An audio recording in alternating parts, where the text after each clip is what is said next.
menopause na ako. Nakakaloka. Susunod na pelikula nga pala yung tukol naman sa menopause. Ngayon na nakakaloka. Anyway,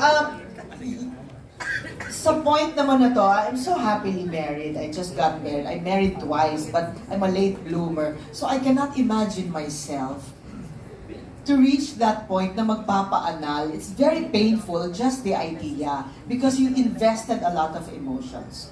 But anyway, speaking of my role is Attorney Jackie, and I'm the tool so that mai-present namin ang pinagdadaanan ng gustong magpa-anal. So, as Attorney Jackie, ako ang magpipresenta. Ito yung mga proseso. At sa opisina ko, makikita itong dalawang ito. And so, the situations are maybe familiar to all of us na parang pumupunta sa mga, alam mo na, sa mga agencies na kailangan ng mga assistance sa legal procedures. The situations can be funny. And I'm very thankful to Direk Jeff and to Chris because they wrote very funny scenes but are not pushing. It's just real and familiar and very Filipino and funny, and it's really happening. So, to balance off everything. Right. So, Direk Jeff, thank you for this opportunity because, you know, we might be forgetting. Direk Jeff is one of the awarded directors, and his films are known internationally. So it's an honor to be working with you again. I really like how you give us the freedom to interpret our roles but not going overboard. And I really appreciate the tone of our movie, which is very sincere. It's an honor for you, no, to do a film like this with Jeff and everyone. Ako, nasa akin talaga yung honor and pleasure. Kasi una sa lahat, totoong may relationship na kami. Inaanak ko na siya talaga. From Here Comes the Bride na nagpalit yung kaluluwa namin at ninang niya ako doon. Tinutuon niya, yes. Kinuha na talaga niya akong ninang sa kasal niya. Pero buti na lang hindi nagpalit yung kaluluwa namin. At hindi ako ang nakahani mo ni Greg. Pasalamat ka. Oo. Hindi nagkaroon ng ano yun? Soul swapping at saka eclipse. Ang liliit na ng mga bigay ni Angelica ngayon. Meaning, galing na talaga sa puso. Hindi na yung parang acting na natutunan niya at pinapakita niya sa mga serye, yung ganon.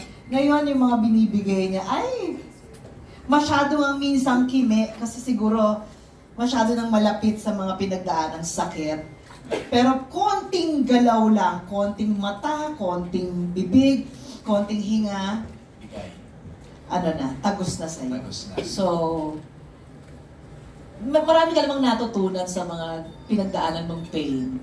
Sana naman. Tapos gamitin natin, pagkakitaan natin siya. ROI. ROI tayo. Angge, ikaw naman, kamusta si Eugene? Nakakamangha. Palagi. Ang sarap panoorin. Pero sabi ko nga si Ate Oge, meron siyang magic na hindi ka mai-intimidate. Ma-excite ka.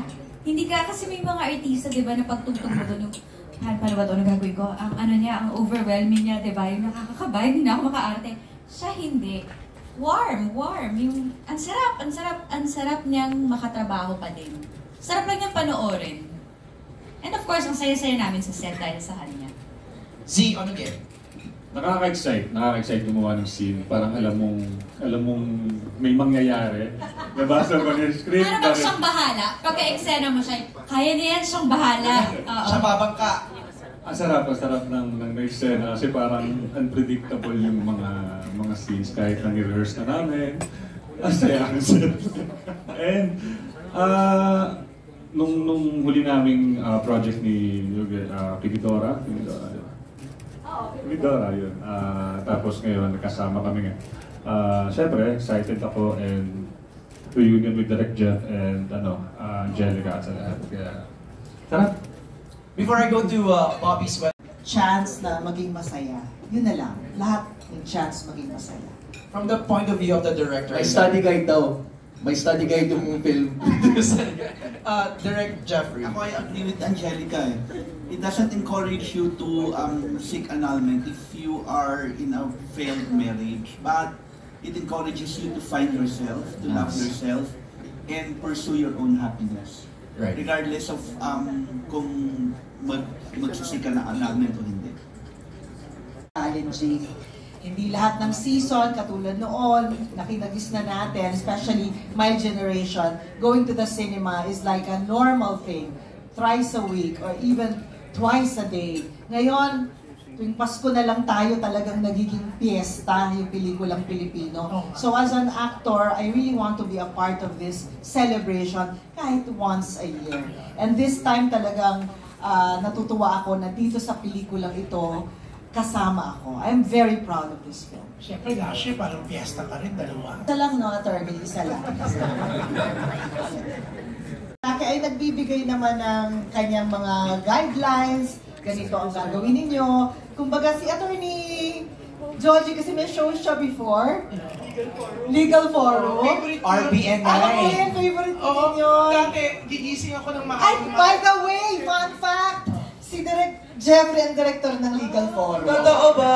Yes. Oh, parang 15 minutes. Doon sa mga nabasa ko, tsaka sa explanation ni Attorney Georgie at tsaka ni Nico, because Nico is the authentic one, siya talaga yung nag-aaral ng mga law books na natutunan ko talaga na, Diyos ko, iba ang divorce, iba ang annulment. Okay, okay, basically, Attorney Willie, paki-explain.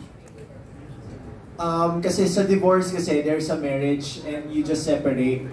And sa annulment kasi is different from nullity of marriage. Nullity, it is void ab initio. It means there's no marriage to speak of. Unlike annulment, it was valid but it was annulled, it was voided.